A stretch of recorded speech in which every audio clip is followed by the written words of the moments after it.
এইবার ঈদ আমার কিভাবে কাটলো, কি করলাম, প্রত্যেকটা সুন্দর মুহূর্ত আজকে আমি আপনাদের সাথে শেয়ার করব। চাঁদ রাতের দিন বিকালে আমরা বাড়িতে যাই আর সেখানে যাওয়ার পর দেখি অনেক বৃষ্টি।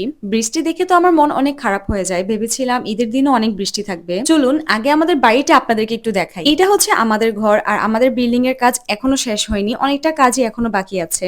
আর এটা হচ্ছে আমার মেজো কাকার ঘর। বর্তমানে বাড়িতে গেলে আমরা এখন এখানেই থাকি। আর এটা হচ্ছে আমার সেজো কাকার ঘর। যাই হোক, এই বাড়িটাতে আমার সেজো কাকা ছাড়া আর আমরা কেউই থাকি না। ঈদ ছাড়া সচরাচর আমাদের বাড়িতে আসা হয় না। আমার দাদুর বাড়ির এলাকাটা এত সুন্দর, একদম স্বপ্নের মতো। ছোটবেলা থেকে আমাদের এই এলাকাটা আমার অনেক পছন্দ। তো ঈদের দিনের কিছু রান্না আমার আম্মু এবং চাচিরা মিলে চাঁদ রাতের দিন রাতের বেলায় করে ফেলে। একদিকে রান্না বান্না হচ্ছিল, আরেকদিকে আমরা সব কাজিনরা মিলে উঠানে বাজি ফুটাই। এরকম বাজিটা যে আমি আবার একটু ভয় পাই, তারপরেও সাহস করে ফুটাচ্ছিলাম। এদিকে আমার চাচিদের রান্না এখনো শেষ হয়নি, তাদের রান্না শেষ করতে করতে অনেক লেট হয়ে যায়, তখন রাতের 3টা বাজে। যাই হোক, ঈদের দিন সকালবেলা কিন্তু মোটেও বৃষ্টি পড়েনি। আমি ভেবেছিলাম অনেক বৃষ্টি হবে। এইদিকে আমাদের গাছ থেকে ডাব পাড়া হচ্ছিল সেমাই রান্না করার জন্য, কারণ আমাদের গাছে তখন কোনো নারিকেল ছিল না। আমরা ফেস মাস্ক লাগাই বা না লাগাই, আমার ভাইয়েরা কিন্তু ঠিকই লাগিয়েছিল। এই যে ডাবটা মাশাআল্লাহ কত বড়। আমাদের বাড়িতে মোটামুটি সব রকমেরই ফল এবং সবজি গাছ আছে আলহামদুলিল্লাহ। বাকি রইলো শুধু ফুল গাছ।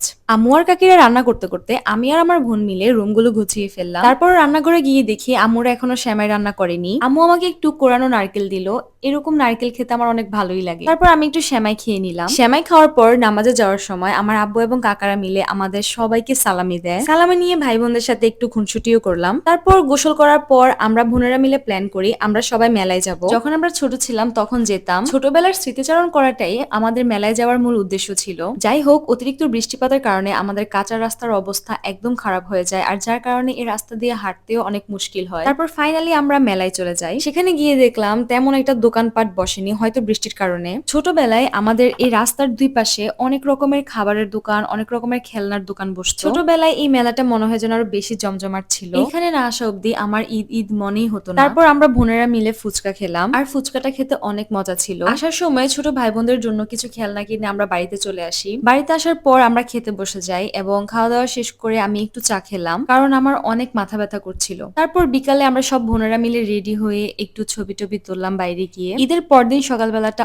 অনেক সুন্দর ছিল, অনেক রোদ উঠেছিল সেদিন। তারপর এদিকে আমি গাছ থেকে কিছু সাজনা পাতা ছিঁড়ে নেই, কারণ এগুলা দিয়ে ভর্তা বানানো হবে। আর আমাদের ধান ক্ষেতের আইলের পাশ থেকে এই শাকগুলো আমার ফুফি সহ তুলেছি। এগুলোর নাম আমি জানি না, আপনারা জানলে আমাকে একটু কমেন্টে জানাবেন। এই ফেনা ফুলগুলা অনেক সুন্দর, তাই না? আমার কাছে তো দেখতে বেশ ভালোই লাগে। তারপর বাড়িতে গিয়ে আমার ফুফি এবং আমরা সব বোনেরা মিলে এই শাকগুলো কুটা বাছা করে ফেলি। একদিকে শাক কোটা হচ্ছিল, আরেকদিকে আমার ভাই এবং কাকা মিলে মাছ ধরছিল আমাদের পুকুর থেকে। আর এইদিকে দেখেন কাদার মধ্যে পা ঢুকে আমার পায়ের কি অবস্থা। তবে এই তাজা তাজা কই মাছগুলো দেখে তো আমার মন একদম ভালো হয়ে যায়। আর এইদিকে আমার আম্মু এবং কাকিরা মিলে দুপুরে রান্না বান্না শুরু করে দেয়। তারা রান্না করতে করতে আমরা সব ভাই বোনেরা মিলে চলে যাই আমাদের পুকুরে গোসল করার জন্য। প্রায় 2 ঘন্টার মতো আমরা সবাই ইচ্ছে মতো পুকুরে ডুবিয়েছি। অনেকদিন পর আমি এভাবে পুকুরে গোসল করেছি, বেশ ভালোই লেগেছে। গোসল করে এসে আমি তাড়াতাড়ি করে খেতে বসে যাই, কারণ প্রত্যেকটা আইটেম আমার অনেক ফেভারিট। সাজনা পাতার ভর্তা, শাক, মাছ ভাজি, প্রত্যেকটা আইটেমই অনেক মজা ছিল। আর হ্যাঁ, সাথে আবার বট ভুনাও ছিল। যাই হোক, খাওয়া দাওয়া শেষ করে বিকেলবেলা আমরা সবাই আবার একটু হাঁটতে বের হই,